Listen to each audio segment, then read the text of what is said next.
자, 여러분 반갑습니다. 오늘 여러분의 인생을 바꿀 아주 특별한 지식 한 수저를 가져왔습니다. 지금부터 딱 집중하세요. 오늘 이 강의가 끝나고 나면 여러분은 세상을, 특히 이 세상 모든 물건의 가치를 완전히 다른 눈으로 보게 될 겁니다. 장담합니다. 다들 한 번쯤은 이런 억울함 느껴보셨을 겁니다. 정말 큰맘 먹고 산 명품 가방, 애지중지 모았던 한정판 피규어, 아니면 몇 년 동안 정들었던 내 첫 차를 중고로 팔려고 내놨는데 와, 사람들이 부르는 가격을 보면 정말 기가 막히죠. 아니, 이 물건이 어떤 물건인데 하는 생각 다들 해보셨죠?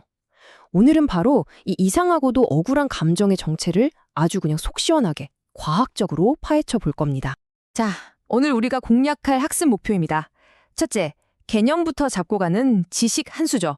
둘째, 소유의 마법이 실제로 어떻게 우리 마음을 홀리는지 볼 거고요. 셋째, 그 마법주에 숨겨진 세 가지 심리적 편향을 분석합니다. 넷째, 최신 이론인 좋은 거래의 함정까지 파헤친 다음 마지막으로 여러분이 실전에서 바로 써먹을 수 있는 성공 미션을 제시하며 마무리하겠습니다. 따라올 준비 되셨죠? 좋습니다. 그럼 첫 번째 시간, 지식 한 수저입니다. 모든 공부의 시작은 뭐다? 바로 정확한 용어 정리죠. 오늘 우리가 배울 핵심 개념의 이름부터 머릿속에 확실하게 새기고 넘어가겠습니다. 바로 소유 효과입니다. 영어로는 in the moment effect. 이름만 들어도 뭔가 감이 오지 않나요? 맞습니다. 어떤 물건이든 그게 내 것이 되는 순간 갑자기 그 물건의 후광에 비치면서 특별한 가치가 부여되는 현상. 제가 처음에 던졌던 그 억울한 질문, 왜 내 물건만 유독 비싸게 느껴질까?에 대한 가장 정확한 심리학적 답변이 바로 이 소유 효과 때문입니다. 자, 그럼 이 소유의 마법이라는 게 대체 얼마나 강력한 힘을 가지고 있는지 아주 유명한 심리학 실험을 통해서 한번 생생하게 느껴보겠습니다. 이 실험을 머릿속으로 한번 그려보세요. 여러분이 직접 실험의 참가자가 되었다고 상상하면서 말이죠.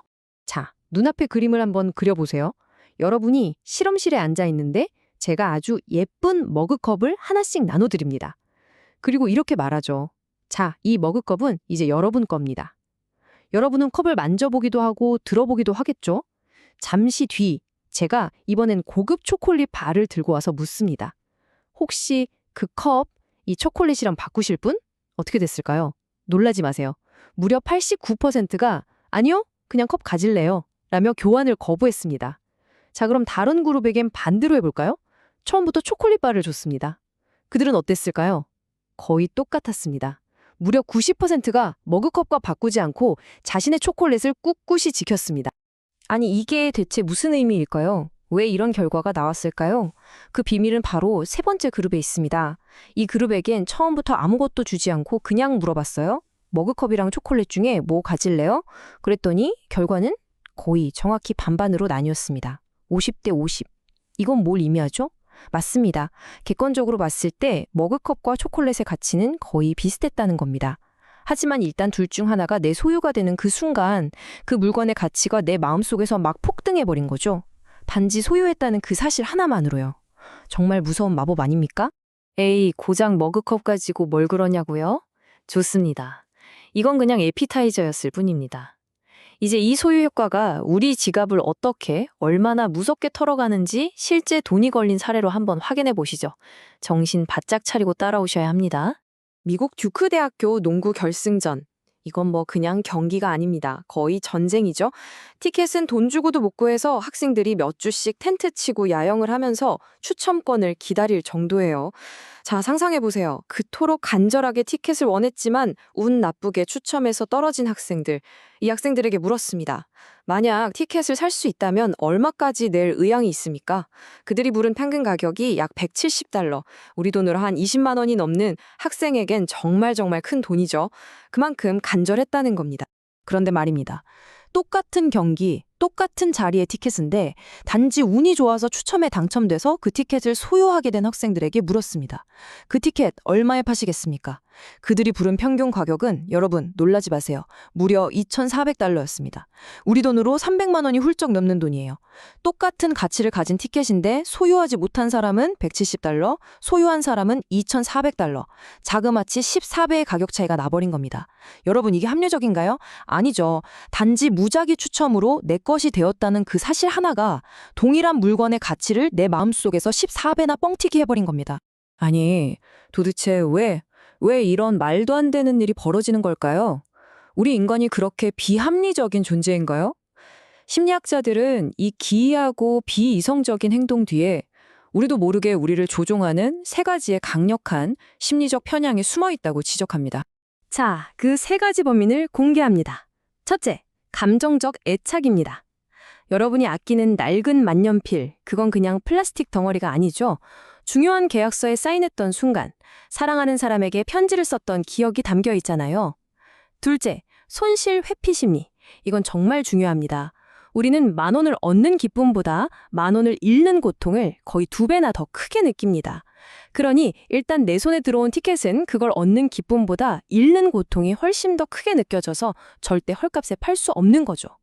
마지막 셋째, 편향된 관점의 함정입니다.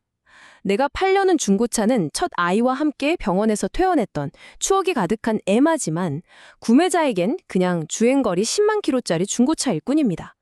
남들도 다 내 관점으로 이 물건을 봐줄 거라는 엄청난 착각이죠. 자, 그런데 말입니다.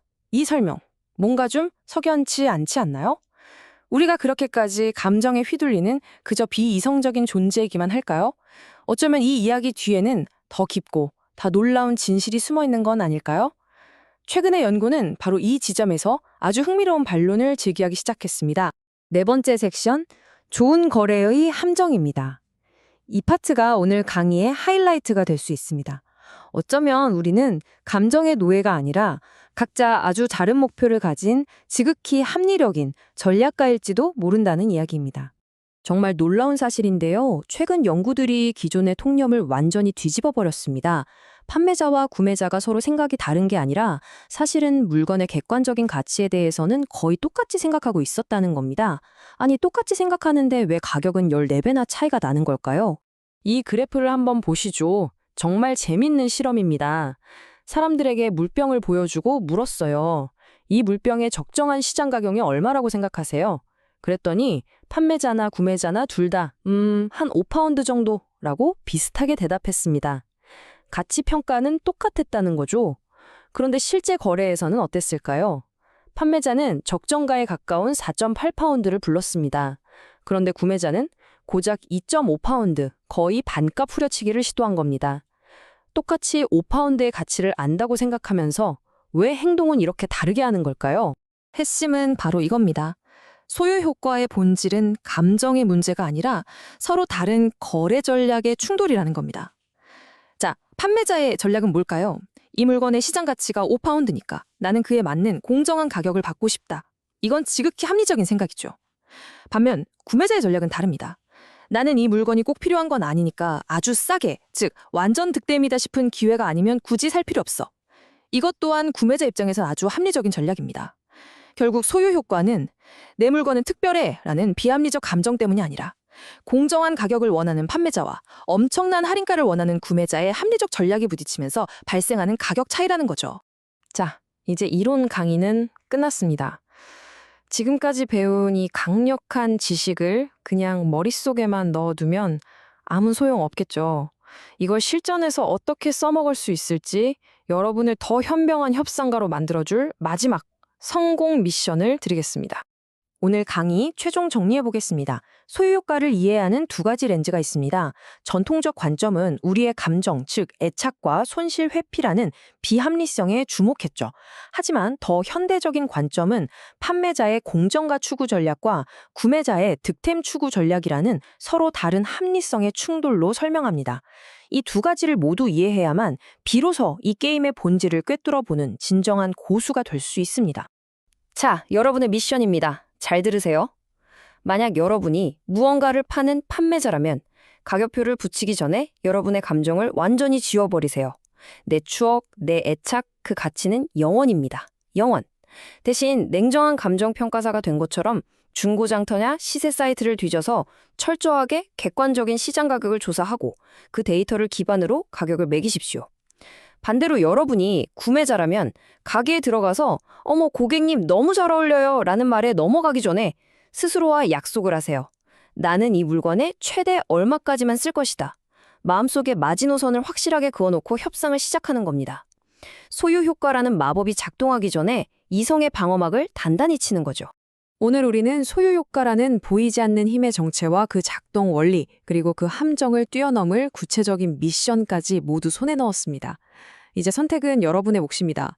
이 강력한 지식을 그저 머릿속에 담아만 둘 것인가요? 아니면 앞으로 마주할 모든 거래에서 더 현명하고 유리한 고지를 점령하는 절대 무기로 사용할 것인가요? 여러분의 다음 협상을 기대하겠습니다. 오늘 강의는 여기까지입니다.